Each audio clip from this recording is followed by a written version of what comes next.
কোনো প্রকার স্লো কাজ করা পছন্দ করি না, আর এই তাড়াহুড়োগুলো করতে গিয়েই অকাজ করে ফেলি। আজকেও সেটাই করলাম। আসসালামু আলাইকুম। সকালের নাস্তার পরপর প্রতিদিনই এই সময় প্রায় আমার নিচে যেতে হয়। আজও গেলাম একটু শাকসবজি আনার জন্য।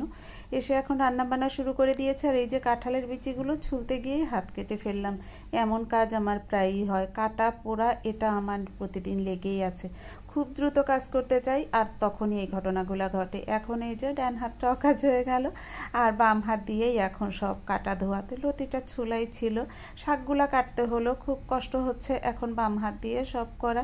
তো আসলে আমার এইগুলাই হয়, কেউ কোনো প্রকার স্লো কাজ করলেও আমার ভালো লাগে না, আর আমি নিজে তো করিই না, যার কারণে ওদের কোনো কাজই আমার পছন্দ হয় না। সব একা একা নিজে করতে চাই আর বিপদে পড়ি।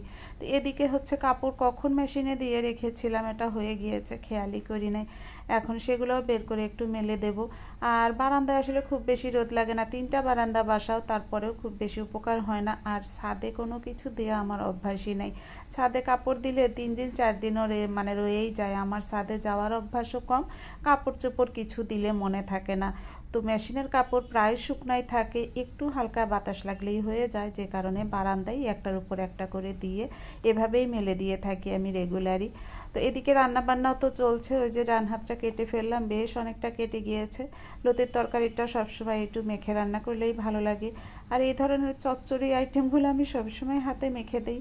তো আস্তে আর সেটা করা যাচ্ছে না, বেশ অনেকটা কেটে ফেলেছি। আর এটা হচ্ছে চিংড়ি মাছ দিয়ে রান্না করব, তাই আজকে খুন্তি দিয়েই একটু নাড়াচাড়া করে নিতে হলো।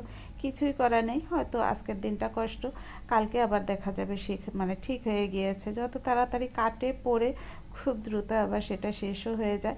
তো যাই হোক, মিষ্টি কুমড়ার শাক আমার ভীষণ পছন্দ। নিচে গিয়ে এই শাক আমি পেলেই কিনবো, সে রাতে হোক আর দিনে হোক। তো আজকে নিচে নেমে মিষ্টি কুমড়ার শাকটা পেয়ে সেটাও নিয়ে এসেছি। শাকটা প্রথমে একটু হালকা করে একটু সিদ্ধ করে নিলাম, তারপরে এটা তেলে দিয়ে দিলাম। আমার মনে হলো এভাবে রান্না করলেই ভালো লাগবে। তবে শাকে আমি কখনো আলু দেই না, আজকে কি মনে করে ছোট একটা আলু দিয়ে দিয়েছি। আর এদিকে চিংড়ি মাছ লতির তরকারিটাও হয়ে গিয়েছে, একটু জাস্ট ঘুরিয়ে ঘুরিয়ে পানিটা শুকিয়ে নেব। আর এদিকে তো বাটা ঘষাও আগেই রেডি করে ফেলেছিলাম শুটকি ভর্তা করার জন্য। আর ওই কাঁঠালের বিচিটা ছুলতে গিয়েই তো এই ঘটনাটা ঘটলো, কারণ কিছু করার তো নাই, ভর্তা তো করতেই হবে। তো সেটা হচ্ছে বেটে নিলাম, ওটা এখন একটু তেলে দিয়ে নিতে হবে। আর এদিকে লতির তরকারি আর শাকের ভাজিটাও হয়ে গিয়েছে। এই যে শুটকি মাছটা বেশি করে তেল দিয়ে এটা একটু চুলায় দিয়ে নেড়ে নিতে হয়। এই কাঁঠালের বিচি দিয়ে শুটকি মাছ ভর্তাটা আমার ভীষণ ভালো লাগে। তো যাই হোক, এক এক করে রান্নাবান্না শেষ করে ফেলেছি। শুটকি ভর্তা, লতি চিংড়ি, আর হচ্ছে মিষ্টি কুমড়ার শাক, আর রেগুলার ডাউল সেটা তো থাকতেই হয়। তো আজ এই পর্যন্তই। আল্লাহ হাফেজ।